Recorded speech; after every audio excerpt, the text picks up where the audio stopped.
धन्यवाद। बंधुओं, आज हम जिस कार्य के लिए यहाँ उपस्थित हुए हैं, यह हमारे लिए बहुत महत्वपूर्ण है। ये जो पूरे कई वर्षों से हम देख रहे हैं कि जो इस देश की 85% जनता है, बहुल्य जनता, बहुमत वाली जनता हिंदुओं की है, वो विश्व में कई जगहों पे इनका प्रवासी के रूप में कई विश्व में कई स्थानों में गए, चाहे वो ट्रिनिडाद हो, मॉरिशस हो, पाकिस्तान के विभाजन के टाइम हो, या बांग्लादेश है, और भी कई विश्व के कई देशों में यहाँ की जनता, भारत की हिंदू जनता गई और उस विभाजन की त्रासदी भी उसको झेली, बांग्लादेश में, बर्मा में, भूटान में, कई जगहों पे। लेकिन पूरे विश्व में अगर कोई देश जहाँ पे वो अपना घर मान सकते हैं, हिंदू अपना देश, अपना धर्म और देश सुरक्षित मान सकते हैं, तो वह है भारत। भारत में हर बार अगर विश्व में कहीं भी किसी हिंदुओं के लिए या किसी भी तरह का उत्पीड़न होता है या ह्यूमन राइट वायलेशन अगर कहीं होते हैं, तो वह यह ध्यान में रखते हैं, वो चाहते हैं कि भारत में उनके सपोर्ट में आवाज उठे। अगर हम लोग भारत में विश्व के अपने बंधुओं के लिए अगर आवाज उठाएंगे नहीं, तो कहीं भी कोई भी पूरे विश्व में इसको सुनने वाला नहीं है। आज ह्यूमन राइट्स की बातें होती है, हम भी कितनी तरह के प्रयास अपने देश में और सब जगह करते हैं कि किसी भी तरह के ह्यूमन राइट्स वायलेशन हमारे देश में ना बल्कि विश्व में कहीं भी ना हो, और किसी भी तरह की समस्या संसार के किसी भी मनुष्य को या प्राणी मात्र को अगर होती है, तो हम उसके सपोर्ट में उनके लिए सहयोग के लिए खड़े होते हैं। और जब हमने देखा, चाहे ये ह्यूमन राइट्स डिफेंस इंटरनेशनल पिछले कई 10 वर्षों से इन सभी क्षेत्र में कार्य कर रही है, और वह किसी धर्म वगैरह की बात को भूले बगैर, किसी बात को ध्यान में लिए बगैर सभी धर्मों के लिए समान सद्भाव के रूप में ह्यूमन राइट्स वायलेशन के लिए काम कर रही है। चाहे वो तस्लीमा नसरीन हो,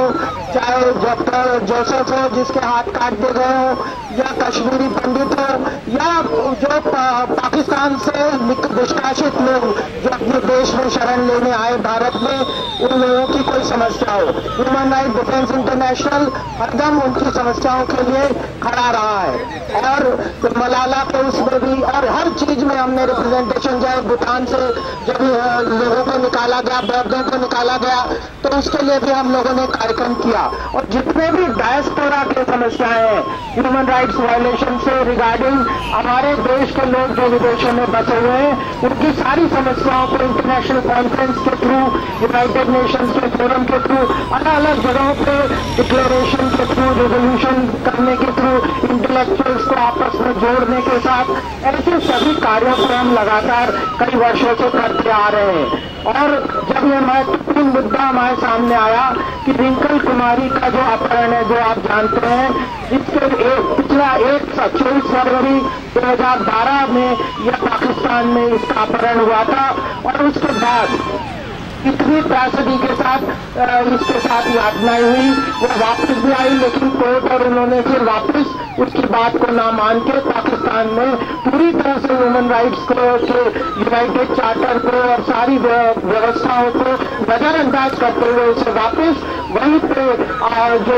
यातनाएं झेलने के लिए भेज दिया गया। लेकिन पूरे विश्व में जो इतना महत्वपूर्ण मुद्दा है, उसके लिए जो आवाज उठनी चाहिए थी, वह हमने देखा कि कहीं भी उतनी सशक्त रूप से नहीं उठी। और आज 24 फरवरी जो 2013 में 1 वर्ष हो गया और इसको अपनी स्वतंत्रता प्राप्त नहीं हुई है, ये जो ह्यूमन राइट वायलेशन में जो अपनी आजादी है अपने धर्म की और अपने रिलीजन को फॉलो करने की या अपने स्वतंत्र जीवन के यापन की, वह रिंकल कुमारी को नहीं प्राप्त हुई है। तो इसलिए आज 24 फरवरी के दिन 1 साल की याद में इस विषय को सशक्त रूप से उठाने के लिए इस देश की जनता,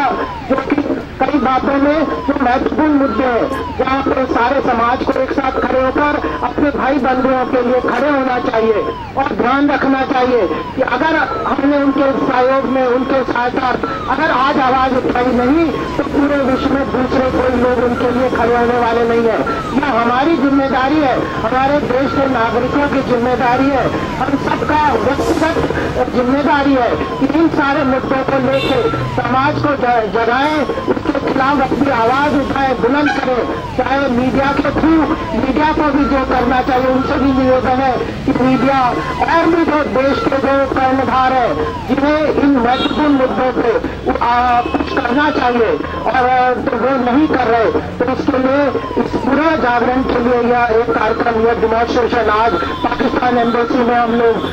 ये करने जा रहे हैं। आज यहाँ पे सब 11 बजे से समय था, अभी और लोग यहाँ पे विभिन्न संस्थाएं जो यहाँ की, चाहे हिंदू काउंसिल ऑफ ऑस्ट्रेलिया हो, हिंदू काउंसिल ऑफ नीदरलैंड है, या आर्य समाज के सदस्य है, पाकिस्तान से भी बहुत लोग इसके सहयोग में खड़े हुए हैं। पूरे विश्व में ऐसे कई डिमॉन्स्ट्रेशन हो रहे हैं आज के दिन, और इस तरह चाहे लंदन में भी हो रहा है और भी कई देशों में, या इस विषय को लेकर लोग आवाज उठा रहे हैं। उन सबके साथ एकमतता दिखाने के लिए, सॉलिडेरिटी के लिए आज हम लोग यहाँ उपस्थित हुए हैं, ताकि हमारे देश की सरकार भी जगे और इस महत्वपूर्ण विषय को उठाए। और केवल उठाने के साथ यही केवल नहीं कि हम सिर्फ बातचीत करें, अल्टीमेटली हम सबका पाकिस्तान की सरकार से यह निवेदन है कि यह जो कार्य करना चाहिए, वहाँ पे जो माइनॉरिटीज का एथनिक क्लींजिंग हो रहा है, जब भारत और पाकिस्तान का विभाजन हुआ था सन 1947 में, उसके बाद जो वहाँ पे हिंदुओं की पॉपुलेशन थी वो घट के इतनी छोटी रह गई। तो सभी धर्मों को समान रूप से रहने का और अपने अपने धर्म को, लोगों को, मनुष्य को उसको फॉलो करने का जो अधिकार है, उस अधिकार को बहाल करे। और अगर वो नहीं कर रही, जैसा कि हम देख रहे हैं उसको विभिन्न कार्यों के लिए, तो उस पर पूरे विश्व का प्रभाव पड़े कि यह जो है इस सारे चीजों को रोके और इसके लिए हम एकजुट होकर अपनी आवाज खड़ी करें। हमारे बीच हमारे जो त्रेन जी है, जो पूरी तरह से इस कार्य में सारे विषयों के ह्यूमन राइट्स के लिए ह्यूमन राइट डिफेंस इंटरनेशनल के एग्जीक्यूटिव के सदस्य भी हैं और इस कार्य के लिए पूरे जोर शोर से लगे रहते हैं। मैं उनसे निवेदन करूंगा कि अपने विचार इस वक्त रखें और वो अपने सब लोगों को बताएं कि इस विषय में हम लोगों ने